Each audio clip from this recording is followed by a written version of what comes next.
ഈ RDX മറ്റേ master chef ഉണ്ടല്ലോ, എത്ര ദിവസം എടുത്തു നിങ്ങൾ പഠിക്കാനൊക്കെ?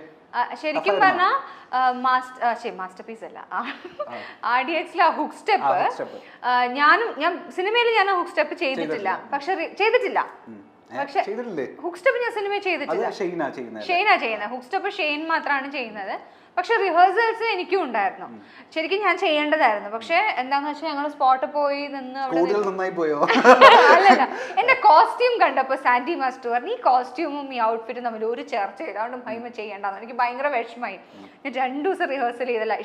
ഷെയ്ൻ കളിക്കുന്ന എല്ലാ സ്റ്റെപ്സും ഞാൻ റിഹേഴ്സൽ ചെയ്തതാണ് പടത്തിന് വേണ്ടിയിട്ട്.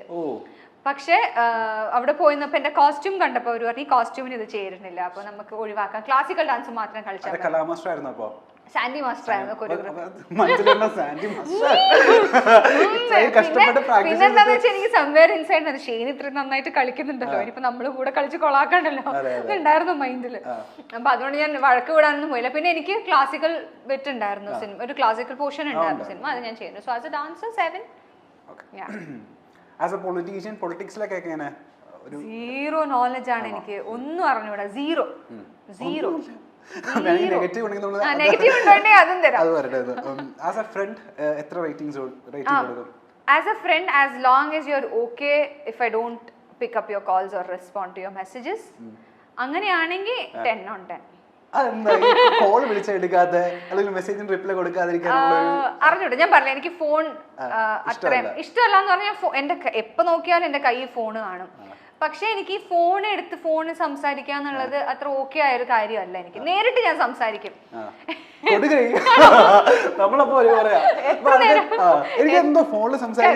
അല്ലേ, അങ്ങനെയുള്ള ആൾക്കാരുണ്ടാവും. നേരിട്ട് കണ്ട എത്ര നേരം വേണമെങ്കിൽ സംസാരിക്കാം. പക്ഷെ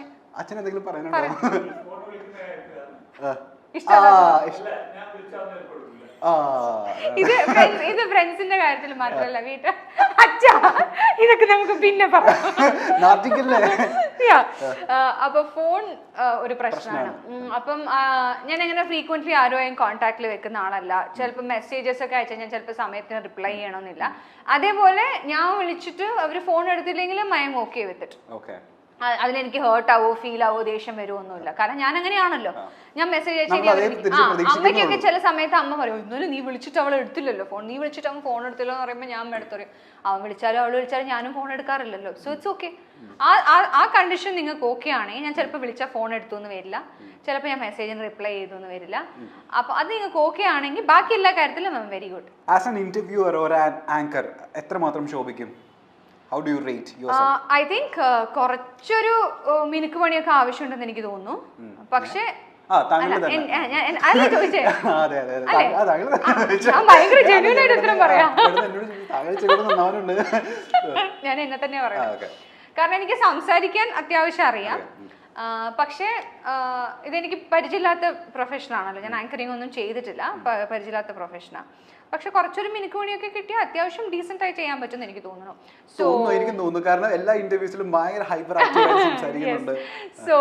സോ പിന്നെ എനിക്ക് ഐ എം കുറച്ച് കോൺഫിഡന്റ് ആയ പേഴ്സണാണ് ഞാൻ. അങ്ങനെ ഒരു അണ്ടർ കോൺഫിഡന്റ് ആയത് അത്ര ഷൈ ആയിരുന്നു. സിനിമയിൽ വരുന്നത് വരെ ഞാൻ ഭയങ്കര ഷൈ ആയിരുന്ന പേഴ്സൺ ആയിരുന്നു, ഒട്ടും കോൺഫിഡൻസ് ഇല്ലാത്ത പേഴ്സൺ ആയിരുന്നു. അതൊക്കെ സിനിമ എനിക്ക് തന്ന നല്ല കാര്യങ്ങളാണ്. I became more confident. നാണമൊക്കെ മാറിപ്പോയി. പണ്ട് ഭയങ്കര ചമ്മലായിരുന്നു എനിക്ക്, ആൾക്കാരോട് സംസാരിക്കാനൊക്കെ ഭയങ്കര ചമ്മല, അതൊക്കെ പോയി. അപ്പം കുറച്ചൊരു ചെറിയൊരു പ്രാക്ടീസും ലേണിംഗും ഒക്കെ ഉണ്ടെങ്കിൽ ഒരു 8 as an anchor. As an English literature graduate എത്ര റേറ്റ് കൊടുക്കും? ഞാൻ കറസ്പോണ്ടൻസിലാണ് ചെയ്തത്. സോ അതിൽ ഞാൻ എത്രത്തോളം, സോ അതുകൊണ്ട് നമ്മൾ നോർമൽ ടോക്കിംഗ് ആണെങ്കിൽ എനിക്ക് സംസാരിക്കാൻ പറ്റും. പക്ഷെ ഒരു എന്താ പറയുക, ഒരു ഡിഗ്രി എന്നുള്ള രീതിയിൽ നോക്കുമ്പോൾ അല്ലെങ്കിൽ ഒരു പ്രൊഫഷണൽ സൈഡിൽ നോക്കുമ്പോൾ ഞാൻ എത്ര ഗുഡാണെന്ന് എനിക്ക് അറിയില്ല. സോ ഒരു 6 മതി. ഇനി അമ്മയുടെ പാത പിന്തുടരാൻ എപ്പോഴെങ്കിലും ആഗ്രഹിച്ചിരുന്നു? അതായത് ടീച്ചർ ആവാൻ ഉള്ള ആഗ്രഹം ഇല്ലായിരുന്നു ശരിക്കും പറഞ്ഞാൽ. ഇല്ലായിരുന്നു ശരിക്കും, ടീച്ചർ ആവണം എന്നുള്ളൊരു ഐഡിയ ഇല്ലായിരുന്നു എനിക്ക്. ഞാൻ സ്കൂളിൽ പഠിക്കുന്ന സമയത്ത് ബയോമെഡിക്കൽ എഞ്ചിനീയർ അല്ലെങ്കിൽ ഒരു ഡോക്ടർ, ഇത് രണ്ടും മാത്രമായിരുന്നു എൻ്റെ ഇത് ഓപ്ഷൻസിൽ ഉണ്ടായിരുന്നത്. പിന്നെ സിനിമ വാസ് ദേർ, അത് പണ്ട് തൊട്ടേ ഉണ്ടായിരുന്നു സിനിമ എന്നുള്ളത്. പക്ഷെ ടീച്ചിങ് പ്രൊഫഷനിലോട്ട് ഞാൻ പോകുമെന്ന് ഞാൻ ഒരിക്കലും വിചാരിച്ചില്ല. പിന്നെ എന്താന്ന് വെച്ചാൽ ബയോളജി എടുക്കുമ്പോൾ നമ്മൾ മെയിൻ എടുക്കുമ്പം പ്രാക്ടിക്കൽസ് ഉണ്ടാവുമല്ലോ, അപ്പോൾ അത് അറ്റൻഡ് ചെയ്യണമല്ലോ. അപ്പോൾ സിനിമ ചെയ്യുന്ന സമയത്ത് അത് പാരലലി ചെയ്യാന്നുള്ളത് പോസിബിൾ ആയ കാര്യമായിരുന്നില്ല. അങ്ങനെയാണ് ഞാൻ ഇതിലോട്ട് മാറിയത്.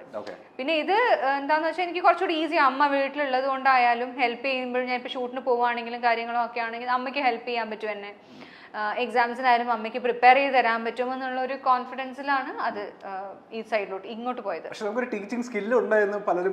പറയുന്നുണ്ട്. കാരണം സ്കൂൾ പഠിക്കുന്ന സമയത്ത് ഞാൻ എൻ്റെ ഫ്രണ്ട്സിനൊക്കെ ക്ലാസ് എടുത്ത് കൊടുക്കുമായിരുന്നു. ജയിക്കുമായിരുന്നു. എൻ്റെ ഫ്രണ്ട്സ് ആ സമയത്ത് എന്ത് ചെയ്യുന്ന വെച്ചാൽ ഈ എക്സാമിന് തൊട്ട് മുമ്പ് നമുക്കുള്ള ഒരു പ്രിപ്പറേഷൻ ഉണ്ടല്ലോ, ആ സമയത്ത് എൻ്റെ ഫ്രണ്ട്സൊക്കെ ശരിക്കും പറഞ്ഞാൽ വന്ന് ആ ഒരു ലാസ്റ്റ് ഒരു 30 minutes ഞാൻ ക്രിസ്പായിട്ട് കാര്യങ്ങളൊക്കെ പറഞ്ഞു കൊടുക്കും. ക്ലാസ്സിൽ ഒരാളുണ്ടായിരിക്കും നന്നായിട്ട് പഠിക്കുന്ന ആരെങ്കിലും ഒരുത്തനും ഒരുത്തി ഉണ്ടായിരിക്കും, പഠിക്കാത്ത പിള്ളേരൊക്കെ വന്നിട്ട് അവസാന 30 minutes അവരുടെ അടുത്ത് വന്ന് നിൽക്കാൻ എന്തെങ്കിലും കിട്ടാൻ. സ്കൂളിൽ ഞാനായിരുന്നു. എത്ര പേര് ജയിപ്പിച്ചു? അതെനിക്കല്ല, ഞാൻ കാരണം എത്ര പേര് ജയിച്ചു എന്ന് എനിക്കറിയില്ല. പക്ഷെ സ്കൂൾ പഠിക്കുന്ന അതെന്റെ ടാസ്ക് ആയിരുന്നു. അതെന്റെ ടാസ്ക് ആയിരുന്നു. പക്ഷെ എക്സാം തുടങ്ങി കഴിഞ്ഞു കഴിഞ്ഞാൽ പിന്നെ ഒരാൾ വിളിച്ചാൽ ഞാൻ തിരിഞ്ഞു നോക്കില്ലായിരുന്നു. ഫുൾ കോൺസെൻട്രേഷൻ ആ ടൈപ്പ് ആയിരുന്നു. അപ്പം ഈ ക്ലാസ്സിൽ ഉണ്ടാവുമല്ലോ നല്ലോണം പഠിക്കുന്ന കുട്ടികൾ, ഇപ്പം ഫ്രണ്ട്സ് ചോദിക്കുമല്ലോ, എടാ ഈ ഇതിന്റെ ചോദ്യത്തിന്റെ ഉത്തരം ഞാൻ തന്നെ എഴുതിയിട്ടില്ല എന്ന് പറയുമ്പോൾ ഞാൻ നമ്മള് കഷ്ടപ്പെട്ട് പഠിക്കുന്നതിന്റെ ഗുണം നമുക്ക് ഉണ്ടാവണമല്ലോ, അങ്ങനെ എല്ലാവർക്കും പറഞ്ഞു കൊടുക്കാൻ പറ്റുമോ. So I was like that. അപ്പൊ നന്നായിട്ട് പഠിക്കുന്ന കുട്ടിയായിരുന്നു. ഈ പുറത്തു വന്നതിന് ശേഷം പുറത്ത് എക്സാം ഒക്കെ കഴിഞ്ഞ് വരുമല്ലോ, ചോദിക്കുമല്ലോ എങ്ങനെയുണ്ടായിരുന്നു എക്സാം? കുഴപ്പമില്ലായിരുന്നു, എനിക്ക് ഒട്ടും മാർക്ക് ഉണ്ടാവില്ല എന്ന് പറയുന്ന ടീമായിരുന്നു. പക്ഷെ എക്സാം റിസൾട്ട് വരുമ്പോൾ നല്ല മാർക്കായിരിക്കും. ഇത് കഴിഞ്ഞിട്ട് ഫ്രണ്ട്സ് മറ്റേ പേപ്പർ വരെ എന്റെ ഫ്രണ്ട്സിനൊക്കെ അറിയാം ഞാൻ ഇങ്ങനെയാന്ന്, അതുകൊണ്ട് കുഴപ്പമില്ല. അതാണല്ലോ ഞാൻ പറഞ്ഞ ചില കണ്ടീഷൻസ് ഉണ്ട്. ഈ കണ്ടീഷൻസ് ഒക്കെ നിങ്ങൾ ഓക്കെ ആണെങ്കിൽ I M good friends with you, അല്ലെങ്കിൽ അല്ല. ഇപ്പൊ ഒരു കാര്യം മനസ്സിലായി, അതായത് അമ്മേനോട് നമ്മൾ ഇപ്പോഴാണ് സംസാരിക്കുന്നത്, അമ്മയുടെ ആ ഒരു ആക്റ്റീവ്നെസ്സും ആ സംഭവങ്ങളൊക്കെ കിട്ടിയിട്ടുണ്ട് നമുക്ക്. എനിക്ക് എനർജി എന്റെ അമ്മേന്റെ അടുത്ത് കിട്ടിയ. സാധാരണ ഇംഗ്ലീഷ് ടീച്ചേഴ്സ് അധികം സംസാരിക്കില്ല, ഭയങ്കര ജാടയായിരിക്കുമല്ലോ അല്ലേ? ഒരു കണ്ണടയൊക്കെ വെച്ചിട്ട് ഇങ്ങനെ മാത്രം പിള്ളേരെ നോക്കുന്ന ടീച്ചേഴ്സിനെ നമ്മൾ കണ്ടിട്ടുള്ളൂ. പക്ഷെ പക്ഷെ അങ്ങനെയല്ല അല്ലേ? Very active. എനിക്ക് തോന്നി എനർജിയും ഇങ്ങനെ സംസാരിക്കാനുള്ള ഇതും അമ്മയുടെ അടുത്തായിരിക്കും കിട്ടിയത്. ഞാൻ പറയാം, ഞാൻ സ്കൂളിൽ പഠിക്കുന്ന സമയത്ത് ഞാൻ ഭയങ്കര മെലിഞ്ഞ എല്ലും തോലും പോലെയായിരുന്നു. സ്കൂളിൽ എന്ന് പറഞ്ഞാൽ ഒരു 9th 8th 9th ഒക്കെ പഠിക്കുന്ന സമയത്തൊക്കെ. പക്ഷെ ഇത് അങ്ങനെ ഭയങ്കര പോപ്പുലറായ ഇരട്ടപ്പേരൊന്നും അല്ല. പക്ഷെ എന്റെ ക്ലാസ്സിൽ ബോയ്സ് ഒക്കെ എന്നെ ഉണക്കമത്തി എന്ന് വിളിക്കുമായിരുന്നു. ബോഡി ഷേമിംഗ് ആണോന്ന് പറയാറില്ല. അപ്പൊ അറിയില്ലായിരുന്നു, എന്നെ ഉണക്കമത്തി എന്ന് വിളിക്കാറുണ്ടായിരുന്നു. ഇപ്പൊ വന്ന് കാണുന്നെ അവന്മാരൊക്കെ പറയണ്ട എന്താ വിളിച്ചിരുന്നേ നോക്കണോ, തമിഴ് മലയാളം അത്രയൊന്നും വേണ്ട, എന്നാലും അത്യാവശ്യം ഡീസന്റ് ആയിട്ട് ഉണ്ടല്ലോ ഇപ്പൊ. So they used to call me ഉണക്കമത്തി. എന്താ ഇപ്പൊ പച്ചമത്തി ആയി, അത്ര വ്യത്യാസമുള്ളൂ. നമ്മൾ ഇന്റർവ്യൂ വൈൻഡ് അപ്പ് ചെയ്യുന്നതിന് മുന്നേ എനിക്ക് ഒരാഗ്രഹമുണ്ട്, എന്റെ വായിന്ന് നല്ല ചീത്ത കേട്ടിട്ട് നമുക്ക് ഇന്റർവ്യൂ വൈൻഡ് അപ്പ് ചെയ്യാം. അത് താങ്കളുടെ ആ പയ്യന്നൂർ ഭാഷയില്, കാസർഗോഡ് ഭാഷയിൽ മതി, കാസർഗോഡ് ഭാഷയിൽ നല്ല ചീത്ത കണ്ടു വിളിച്ചിട്ട് ഇന്റർവ്യൂ. സത്യം പറയട്ടെ, തെറി വിളിക്കാന്ന് എനിക്ക് അറിഞ്ഞൂടാ. തെറി വിളിക്കണ്ട, ചീത്ത വിളിച്ചാൽ മതി. എല്ലാ ഇന്റർവ്യൂസിലും കാസർഗോഡ് ഭാഷയിൽ സംസാരിക്കാൻ നമ്മൾ കേട്ടിട്ടുണ്ട്, കാസർഗോഡ് ഭാഷയിൽ സംസാരിക്കണ്ട, ചീത്ത വിളിച്ചാൽ മതി. ചീത്ത വിളിക്കുന്നത് നമ്മൾ ഇതുവരെ കണ്ടിട്ടില്ല. ഞാൻ എങ്ങനെയാ മുഖം പൊട്ടുന്ന ചീത്ത ആയിക്കോട്ടെ, കരഞ്ഞിട്ട് അറിയണോ? ഞാൻ പേടിപ്പിച്ചാൽ മതി, ഞാൻ ചീത്ത പറഞ്ഞാൽ മതി, അങ്ങോട്ട് ചീത്ത വിളിക്കാം അല്ലേ? യാഗോസ്മയത്തി എന്തോ ഒരു വന്നില്ലേ, നീ കരിക്കര ആയിക്കൊണ്ടിരിക്കുന്നത് എന്ത്? നമ്മൾ ഓരോ കേട്ടിട്ട് ഞാൻ എന്തിനു കരിക്കര ആക്കുന്നത് നീ? അപ്പൊ ഞാൻ വന്നിട്ട് ഞാനില്ല ചോപ്പ് ഡ്രസ് ഇട്ടിട്ട് വന്നത് നീ കണ്ടിട്ടേ, നീ എന്തിനു ചോപ്പ് ഇട്ടിട്ട് വന്നിനെ? അപ്പൊ എന്നോട് ചെല്ലണ്ടേ, നീ ചോപ്പ് ഇടുന്നെങ്കിൽ ഞാൻ മാറ്റിട്ട് വരുന്നില്ലേ? എന്ത് ചോപ്പിട്ട് മാച്ച് ആക്കാൻ എന്ത് നിന്റെ നീ നിരീച്ചത്? ചുരുക്കം ചിത്രങ്ങളിലൂടെ എത്തി മലയാളി മനസ്സിൽ കയറിക്കൂടിയ താരമാണ് മഹിമ നമ്പ്യാർ. RDXന് ശേഷം താരത്തിന്റെ ആരാധകരുടെ എണ്ണം വർദ്ധിച്ചു. താരത്തിന്റെ കാസർഗോഡ് ഭാഷ കേൾക്കാനും ആരാധകർക്ക് വലിയ ഇഷ്ടമാണ്. ഉണ്ണിമുകുന്ദന്റെ ജയ് ഗണേശ് ആണ് നടിയുടേതായി പിന്നീട് ഏറ്റവും ഒടുവിൽ പുറത്തിറങ്ങിയ ചിത്രം. തന്റെ പേരിനൊപ്പം നമ്പ്യാർ വന്നതിനെ പറ്റി മഹിമ പലപ്പോഴും തുറന്നു പറഞ്ഞിട്ടുണ്ട്.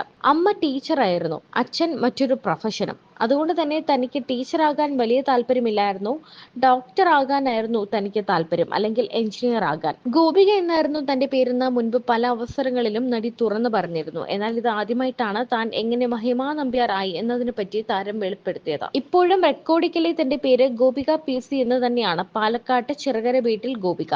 വലിയ പേരാണ്. തന്റെ അടുത്ത് ഉണ്ണിയും പറഞ്ഞു ഭയങ്കര വെയിറ്റുള്ള പേരാണ് മഹിമ നമ്പ്യാർ എന്ന്. കാര്യസ്ഥനായിരുന്നു തന്റെ ആദ്യ പടം. അതിൽ ഗോപിക തന്നെയാണ്.